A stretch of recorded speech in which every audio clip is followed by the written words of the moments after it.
Your thoughts on Harry Kane's performance and just your expectations for him this season? For me, the whole team. You know, obviously he's the guy at the end of it, but the way they press as a team, he said it himself, it is just outstanding what they're doing. Hopefully they can carry on like this, but the way they played as a team, to be able to score 10 goals like that, we all know what he can do, and he's been doing it year in, year out, whether if it was at Tottenham or now at Bayern Munich. So goals will always be. But the way they play as a unit right now, it does look good against a team. Yes, we all know maybe it's not the best team in Europe, although they won the Club World Cup. I'm talking about in this competition, you will think more about Barcelona and other teams, obviously, and Paris Saint-Germain. But Bayern does look good. And like I said, I wanted to ask that question, but Peter did ask it. I think for me, he will be looking to win the Champions League. Mm. Can I just ask you, sorry, Kate, about striker Kane? How good is, you played in that position, how good is he in terms of, obviously we know his all-round game, but when we talk about elite strikers, especially over the last 20 years, where would you put him? What bracket would you put him? How much do you rate him? What I like is the evolution of the player. I remember going to see him one time and for a previous job that I was doing, and I asked him, you know, like, you score a lot of goals, but sometimes you forget about your teammates and you don't try to look for a pass. He said, "You're right, I'll work on that." Then he came up with it. Then, you know, he's trying to get better all the time. And he's been doing it. And, you know, the higher you go and, you know, no disrespect to Tottenham, he's playing in a better team now. Yeah. So that will enhance his quality. What advice did you give him in that moment? Oh, no, I didn't have to give him anything because I saw the way he was talking and in his eyes that he is a guy that works. Do you understand what I mean? That he didn't need anything. You could see that he knew, you know, what he had to do. And by the way, it's one thing to say it, and it's another thing to do it, and he did it. I think he's England's greatest ever centre-forward or goal scorer.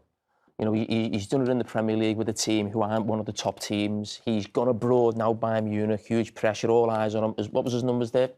90-odd goals in 100 games or something like that. Ridiculous. He's been a top goal scorer in the World Cup. He is one of the greatest goal scorers the game's seen. And I think, you know, you think of some great strikers England have had in the past, and obviously some great ones.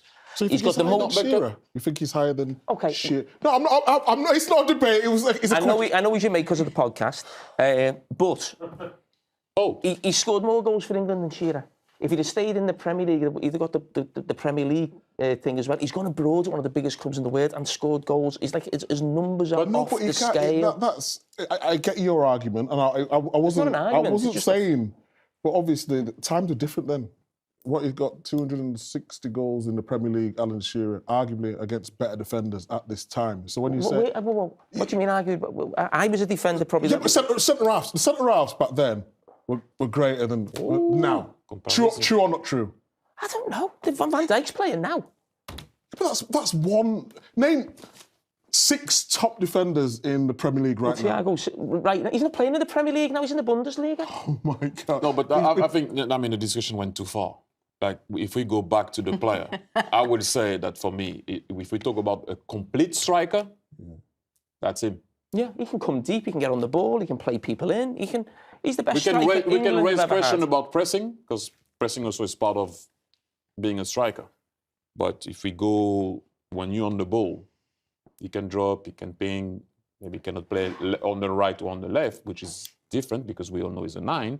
But this guy is complete. The thing I get a bit thingy with Harry Kane is that he doesn't get the credit he deserves. Now, I've just said something like, I think he's the best, but you've straight away said Shearer, and Shearer was amazing. And I think lots of people would say what you've said. But when you just stack his numbers and his facts up there, I don't know why it's not even just a given that he is. He's playing for Tottenham, a team who haven't won the league for about 60 years. He's playing for England, he's scored more goals, got more caps than probably any. He's got more goals than anyone. You can't do it off that. It was... What was it off then? Internationally, it was way harder. Why was it? Why was it? They're back at it again. Why was it? England played now in the qualifiers. We have a convo. It's a lower standard than it was before. Anyway, anywho, as you would say. Okay. Anywho.